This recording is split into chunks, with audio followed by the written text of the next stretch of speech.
नमस्कार विद्यार्थी मित्रांनो, कालच्या लेक्चरला आपण ॲटॉमिक रेडियस ही पिरियडिक प्रॉपर्टी बघत होतो. त्यामध्ये ॲटॉमिक रेडियस म्हणजे काय मी सांगितलं होतं की एखाद्या ॲटमच्या न्यूक्लियस पासून तर त्याच्या शेवटच्या कक्षेपर्यंत जे अंतर असतं त्या अंतराला आपण काय म्हणतो, ॲटॉमिक रेडियस असं म्हणलं होतं. त्याचप्रमाणे त्याच्यावरती आधारित काही क्वेश्चन पण आपण कालच्या लेक्चरला सॉल्व्ह केले होते. तर मित्रांनो, आजच्या लेक्चरला आपण ionization energy or the ionization potential ही पिरियडिक प्रॉपर्टी आपण बघणार आहोत. ही जी पिरियडिक प्रॉपर्टी आहे ही व्हेरी इम्पॉर्टंट आहे examination point of view in the periodic table मध्ये.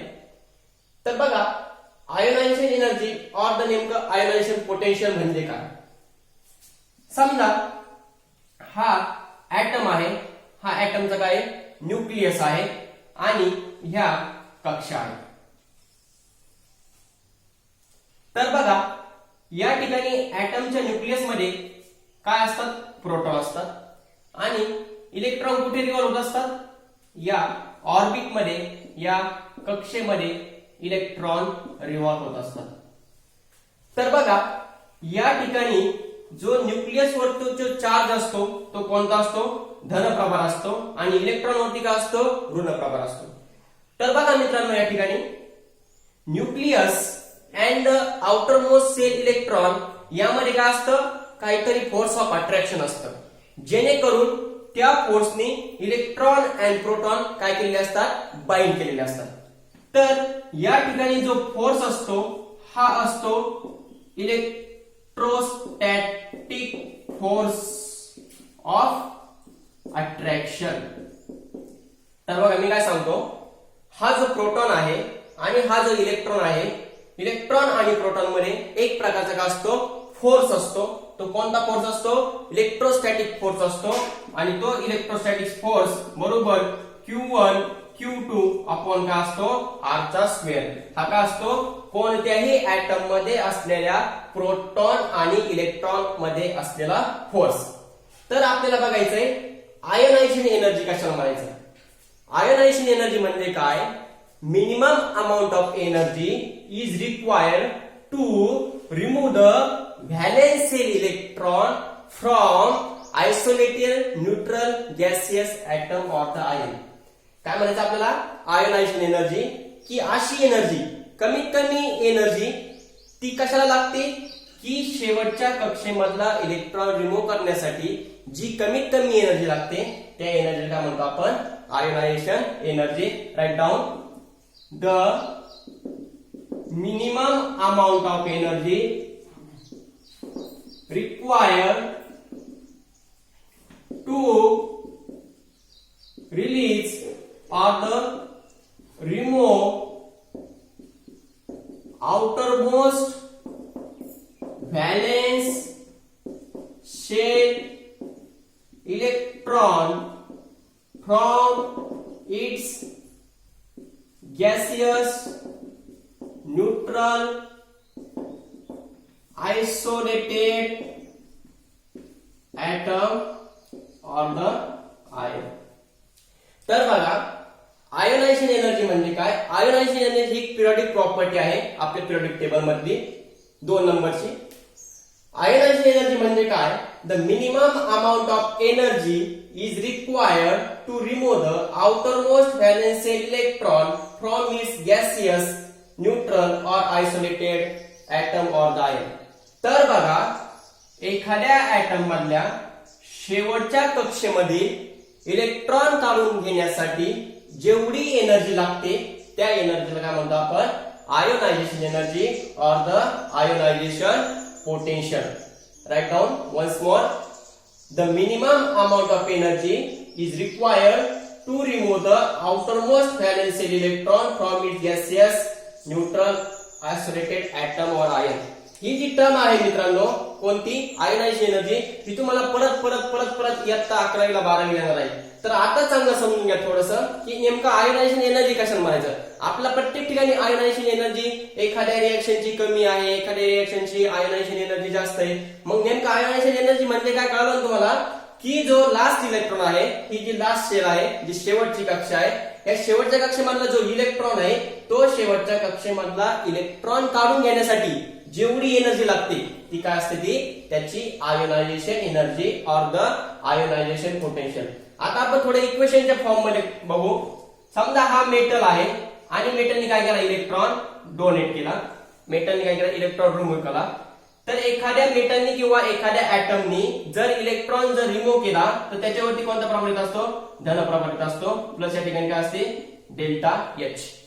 आता बघा या ठिकाणी डेल्टा एच काय, तर बघा काही वेळेस डेल्टा एच हा निगेटिव्ह असू शकतो, काही वेळेस डेल्टा एच कसा असू शकतो, पॉझिटिव्ह असू शकतो.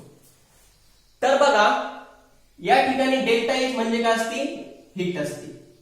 आणि हीट म्हणजे काय असते, आयोनायझेशन एनर्जी असते. चांगलं समजून घ्या. आपण इक्वेशनच्या फॉर्म मध्ये समजून घेऊया. एखादा ऍटम आहे, एखाद्या ऍटमनी जर इलेक्ट्रॉन जर रिमूव्ह केला तर त्याच्यावरती कोणता प्रभाव येतो, प्लस धन प्रभाव येतो. प्लस काय, डेल्टा एच. आता डेल्टा एच काय, हीट. आणि हीट काय सांगते, आयोनायझेशन एनर्जी, की आपल्याला एखाद्या ऍटम मधून एखादा इलेक्ट्रॉन रिमूव्ह करण्यासाठी किती एनर्जी लागली ती काय दाखवतो आपण, हीटने म्हणजे डेल्टा एच ने दाखवतो. या ठिकाणी डेल्टा एच सुद्धा तुम्हाला जो इलेक्ट्रोकेमिस्ट्री आहे किंवा केमिकल कायनेटिक्स आहे हे जे चॅप्टर आहे त्या ठिकाणी तुम्हाला डेल्टा एच बरेच वेळा विचारणार आहे. तर डेल्टा एच म्हणजे काय, ती त्याला लागलेली आयोनायझेशन एनर्जी. कशासाठी, की एखाद्या ऍटम मधून शेवटच्या कक्षेमधला इलेक्ट्रॉन काढण्यासाठी लागलेली एनर्जी म्हणजे काय असते, आयोनायझेशन एनर्जी. आणि त्यालाच काय म्हणतो आपण, डेल्टा एच. तर मित्रांनो हा जो डेल्टा एच आहे हा डेल्टा एच कधी काय असू शकतो, कधी पॉझिटिव्ह असू शकतो तर कधी निगेटिव्ह असू शकतो. पण आयोनायझेशन एनर्जी मध्ये हा डेल्टा एच कधी असतो, नेहमी पॉझिटिव्ह असतं, लक्षात घ्या. आता बघा निगेटिव्ह म्हणजे काय, निगेटिव्ह म्हणजे या ठिकाणी तो हीट काय करतो, रिमूव्ह करतो. म्हणजे त्याला काय म्हणायचं, एक्झोथर्मिक, नवीन टर्म आहे एक्झोथर्मिक. अँड जेव्हा डेल्टा एच पॉझिटिव्ह असतो त्याला काय म्हणायचं, इंडोथर्मिक. आता बघा एक्झोथर्मिक आणि इंडोथर्मिक, तर आपल्याला बघायचंय ही जी आयोनायझेशन एनर्जी आहे ती इंडोथर्मिक आहे का एक्झोथर्मिक आहे. तर बघा जी आयोनायझेशन एनर्जी आहे ती कशी, इंडोथर्मिक आहे. इंडो मीन्स आत आणि थर्मिक मीन्स उष्णता. तर या ठिकाणी आयोनायझेशन एनर्जी साठी आपल्याला उष्णता काय करावी लागते, घ्यावी लागते. म्हणून जी आयोनायझेशन एनर्जी जी आहे ती कोणती आहे, इंडोथर्मिक आहे. त्या ठिकाणी हीट आतमध्ये घेतली जाते, त्यासाठी हीट लागते.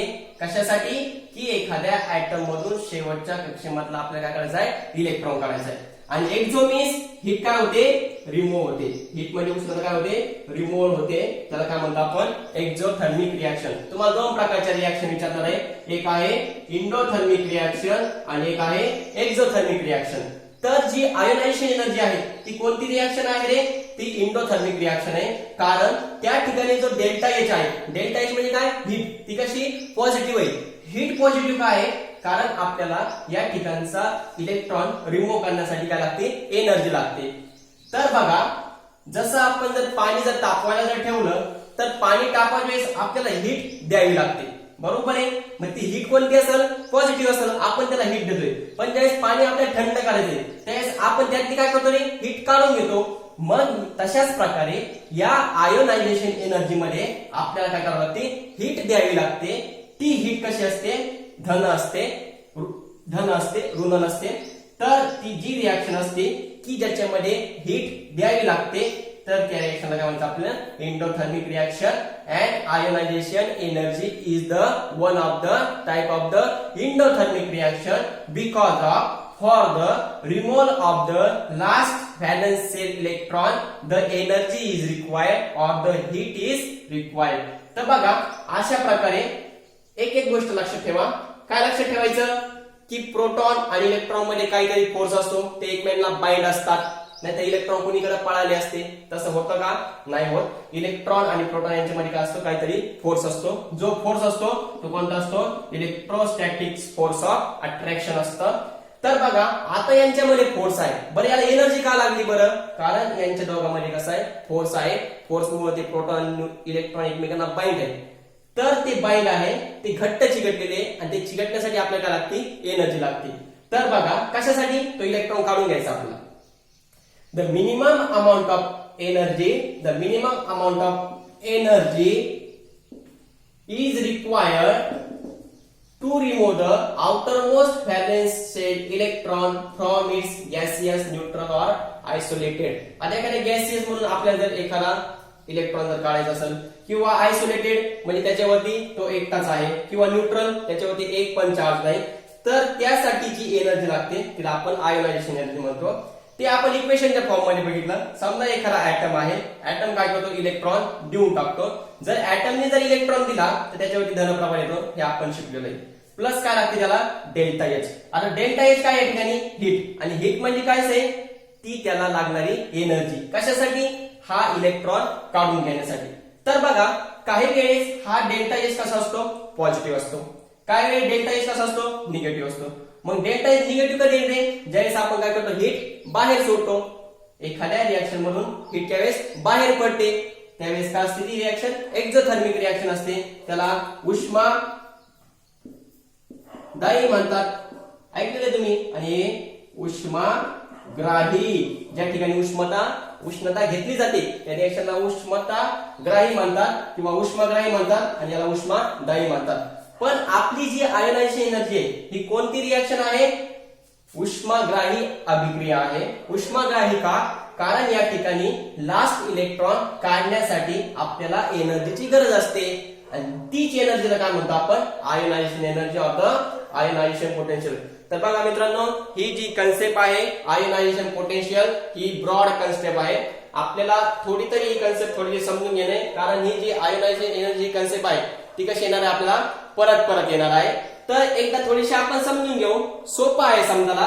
फक्त हा जे इलेक्ट्रॉन आहे कुठले शेवटच्या कक्षेमधले, हे शेवटच्या कक्षेमधले इलेक्ट्रॉन काढायचे आपल्याला, आणि ते इलेक्ट्रॉन काढण्यासाठी जी एनर्जी लागते तिला काय म्हणायचं आपल्याला ionization energy or the ionization potential. Okay. तर बघा मित्रांनो यानंतर आपण बघू successive ionization energy.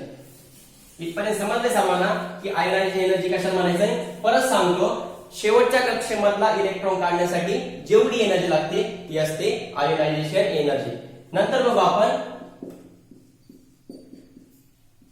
Successive ionization energy. Successive ionization energy कशाला म्हणायचं. तर बघा या ठिकाणी समजा हा एक ऍटम आहे आणि ऍटमनी एक इलेक्ट्रॉन काय काढला रिमूव्ह केला, याच्यावरती कोणता चार्ज आला प्लस चार्ज आला. ही काय झाली याची फर्स्ट आयोनायझेशन एनर्जी. बघा एखादा ऍटम आहे, त्या ऍटम मधला आपल्याला एक इलेक्ट्रॉन काढायचा आहे, तर तो इलेक्ट्रॉन काढण्यासाठी जी एनर्जी लागली ती काय फर्स्ट आयोनायझेशन एनर्जी. नंतर बघा या ठिकाणी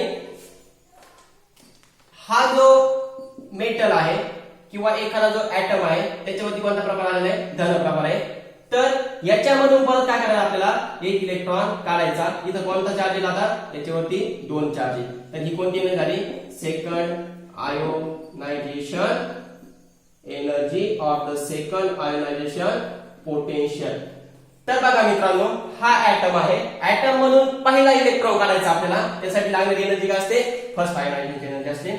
ऍटम तोच आहे, त्याच्यामधला पहिला एक इलेक्ट्रॉन काढला, त्याच्यामधून आणखीन एक आपल्याला इलेक्ट्रॉन काढायचा त्या शेवटच्या कक्षेमधून, तर ती काय सेकंड आयोनायझेशन एनर्जी आहे.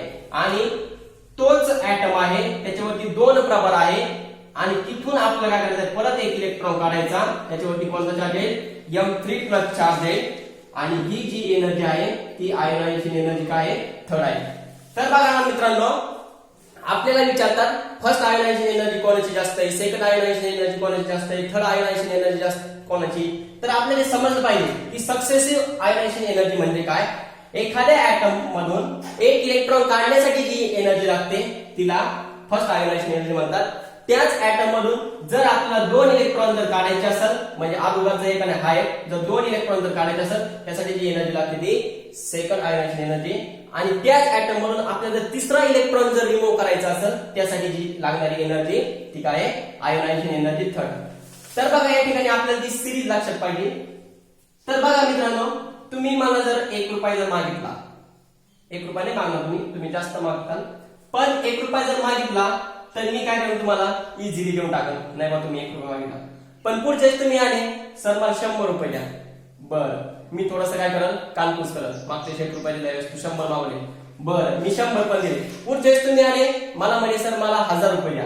तर बघा आता काय, ज्या वेळेस मी 1 रुपया दिला त्यावेळेस मला काही तोटा झाला का नाही, ज्यावेळेस मी 100 रुपये दिले त्यावेळेस मला थोडासा तोटा झाला, पण तुम्ही नंतर मला 1000 रुपये मागितले, मला तोटा काय होणार आहे. म्हणजे मला ते पैसे आणण्यासाठी काय वेस्ट करावं लागणार आहे, एनर्जी वेस्ट करावं लागणार आहे. 1 रुपया दिला तुम्हाला लवकर देशील, 100 रुपये दिले 4 दिवसांनी देशील, पण 1000 रुपये जर दिले तर मला तुला मागण्यासाठी काहीतरी एनर्जी खर्च करावं लागेल. तर मित्रांनो तसंच आहे, जी थर्ड आयोनायझेशन एनर्जी आहे ती काय आहे, सेकंड पेक्षा जास्त आहे आणि फर्स्ट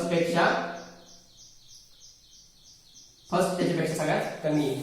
तर मित्रांनो एक लक्ष द्या, महत्वाचा इम्पॉर्टंट टॉपिक आहे. The third ionization energy is always greater than that of second ionization energy, and second ionization energy always greater than that of first ionization energy. तर मला एक इलेक्ट्रॉन काढण्यासाठी जी एनर्जी लागते, जो डेल्टा एच लागतो, ते कसा लागेल, सगळ्यात कमी लागेल. जर मला त्याच ऍटम मधून जर 2 इलेक्ट्रॉन काढायचे असेल तर मला त्यासाठी काय लागेल, एनर्जी जास्त लागेल. आणि त्याच ऍटम मधून मला जर 3 इलेक्ट्रॉन काढायचे असेल त्यासाठी लागणारी जी आयोनायझेशन एनर्जी ती सगळ्यात जास्त लागेल. तर बघा तुम्हाला हे लक्षात ठेवणे, first ionization energy is less than that of second ionization energy, and second ionization energy less than that of third ionization energy, किंवा जी तिसरी आयोनायझेशन एनर्जी असते ती सर्वात जास्त असते कशापेक्षा, दुसऱ्यापेक्षा, कशापेक्षा, पहिल्यापेक्षा. समजा हा ऍटम आहे, ओके, या ठिकाणी प्रोटॉन आहे आणि इलेक्ट्रॉन काय होतात, इथे असे रिव्हॉल्व होतात.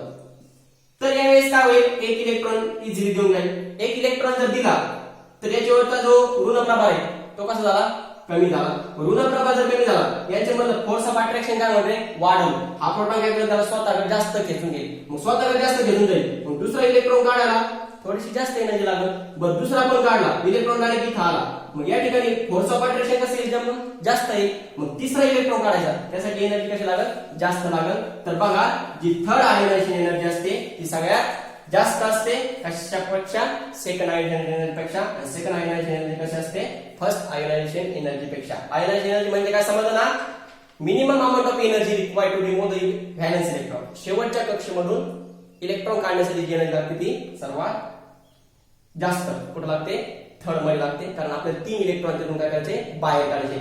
ऍज कम्पेअर टू 1 इलेक्ट्रॉन काढणं सोपं असतं, पण 3 इलेक्ट्रॉन काढणं थोडंसं अवघड असतं. त्यामुळे जी एनर्जी लागते ती कशी लागते, जास्त लागते. कशाला, थर्ड आयोनायझेशन एनर्जीला, किंवा 3 इलेक्ट्रॉन काढण्यासाठी. तर मित्रांनो एक एक्झाम्पल बघू आपण या ठिकाणी. Find the minimum amount of energy which of the following having minimum amount of energy. खालीलपैकी कोणाला कमीत कमी एनर्जी लागेल.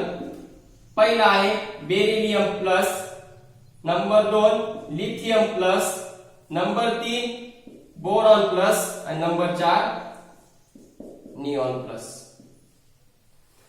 तर बघा मित्रांनो या ठिकाणी जो बेरिलियम आहे त्याचा जो ऍटॉमिक नंबर आहे तो 4 आहे, लिथियमचा 3 आहे, बोरॉनचा 5 आहे, निऑनचा 10 आहे. तुम्हाला ऍटॉमिक नंबर माहिती आहे. या ठिकाणी 4 प्रोटॉन असतात, 4 इलेक्ट्रॉन असतात. कधी, ज्यावेळेस याच्यावरती कोणताच प्रभार नसेल तेव्हा. याच्यावरती एक प्रभार आहे, प्रभार कोणता, धनप्रभार आहे, म्हणजे याच्यापैकी एक इलेक्ट्रॉन देऊन टाकलेला आहे. म्हणजे किती इलेक्ट्रॉन राहिले, फक्त 3 इलेक्ट्रॉन राहिले. मग इलेक्ट्रॉनचं स्वरूप बघा, 1s2 2s1 1s2 2s1. या ठिकाणी लिथियम चा ऍटॉमिक नंबर किती, 3 आहे. त्याने काय केले, एक इलेक्ट्रॉन देऊन टाकला, म्हणजे काय राहिलं 1s2. नंतर बघा बोरॉनचा ऍटॉमिक नंबर 5 आहे, इलेक्ट्रॉन आणि एक इलेक्ट्रॉन आहे, किती झाले, 6 इलेक्ट्रॉन झाले. म्हणजे 1s2 2s2 2p2. आणि नंतर बघा निऑन 10 1s आणि एक इलेक्ट्रॉन त्याच्यामध्ये गेला, म्हणजे राहिले किती, 9 1s2 2s2 2p5. तर बघा मित्रांनो या ठिकाणी आपल्याला या ठिकाणी बघायचंय की सर्वात कमी एनर्जी कोणाला लागेल. तर हा जो बेरिलियम आहे त्याचा ऍटॉमिक नंबर 4 होता, 1 इलेक्ट्रॉन देऊन टाकला. त्याच्या शेवटच्या कक्षेमध्ये किती इलेक्ट्रॉन राहिले रे? 1 इलेक्ट्रॉन राहिले. याच्या शेवटच्या कक्षेमध्ये किती इलेक्ट्रॉन आहे? 2 आहे. इथे किती आहे? 2 आहे. इथे किती आहे? 5 आहे.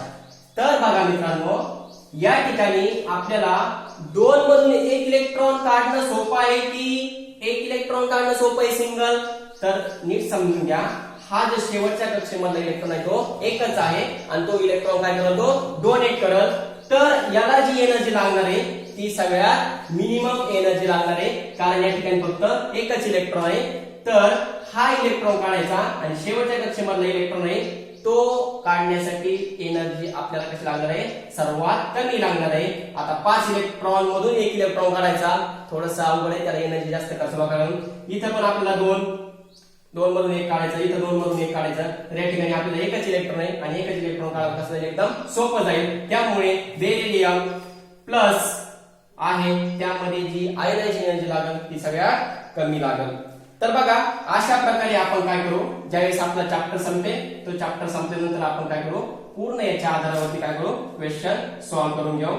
तर बघा मित्रांनो, आणखी एक एक्झाम्पल घेऊ आपण. समजा हेलियम आहे, नायट्रोजन आहे, कार्बन आहे आणि हायड्रोजन आहे. हेलियमचा जो ऍटॉमिक नंबर आहे तो 2 आहे, नायट्रोजनचा 7 आहे, कार्बनचा 6 आहे, हायड्रोजनचा किती आहे? 1 आहे. याच्यावरती आता कोणताही चार्ज नाही. याचे इलेक्ट्रॉनचे स्वरूप लिहून घ्या. 1s2 पहिल्या कक्षेमध्ये 2 इलेक्ट्रॉन आहे. नायट्रोजनचे 1s2 2s2 2p3 आहे. कार्बनचा 1s2 2s2 2p2 आहे आणि हायड्रोजनचं काय आहे? 1s1 आहे. तर बघा या ठिकाणी मित्रांनो आपल्याला काय विचारलंय, हायर आयोनायझेशन एनर्जी कोणाला लागेल? तर बघा, हायर आयोनायझेशन एनर्जी कोणाला लागेल? तर या ठिकाणी 1s2 आहे, या ठिकाणी 2p3 आहे, 2p2 आहे आणि आपल्याला 1s1 आहे. तर या ठिकाणी आपल्याला जर विचारलं असतं सर्वात कमी आयोनायझेशन एनर्जी कोणाला लागेल, तर या ठिकाणी जो हायड्रोजन आहे, हायड्रोजन लागेल सगळ्यात कमी आयोनायझेशन एनर्जी लागेल. पण तुम्ही जर याचा जर विचार केला 1s2 मध्ये आणि 2p3 मध्ये, तर इकडे लक्ष द्या, जी s सबशेल आहे, s सबशेल मधून इलेक्ट्रॉन काढण्यासाठी जास्त एनर्जी लागते. कशापेक्षा? t पेक्षा. कशापेक्षा? d पेक्षा. कशापेक्षा? f पेक्षा. का बरं रे? कारण हा जो s आहे, s न्यूक्लियसच्या फार जवळ आहे आणि जवळ असल्यामुळे त्याला इलेक्ट्रॉन काढण्यासाठी एनर्जी जास्त लागेल. त्यामुळे हे जी s कक्षा आहे या s कक्षेपेक्षा इलेक्ट्रॉन काढण्यासाठी आपल्याला एनर्जी जास्त लागेल. त्यामुळे जो हेलियम आहे, हेलियम मधला इलेक्ट्रॉन काढण्यासाठी आपल्याला एनर्जी कशी लागेल? जास्त लागेल. या ठिकाणी 2 प्रोटॉन आहे, 2 इलेक्ट्रॉन आहे, ते एकमेकांचे एकदम क्लोज आहे कारण पहिली शेल आहे आणि पहिल्या शेल मध्ये जे इलेक्ट्रॉन आणि प्रोटॉन एकदम क्लोज असतात. त्यामुळे याला जी एनर्जी लागेल ती सगळ्यात हायर एनर्जी लागेल. कशापेक्षा? आता 2p पेक्षा पण, कारण 2p s पेक्षा थोडीशी दूर आहे, मग दूर आहे, फोर्स ऑफ अट्रॅक्शन कसं होईल त्यामध्ये कमी होईल. त्यामुळे जी 1s2 आहे जो हेलियम आहे, हेलियमला काय लागेल? हायर एनर्जी लागेल. कशासाठी?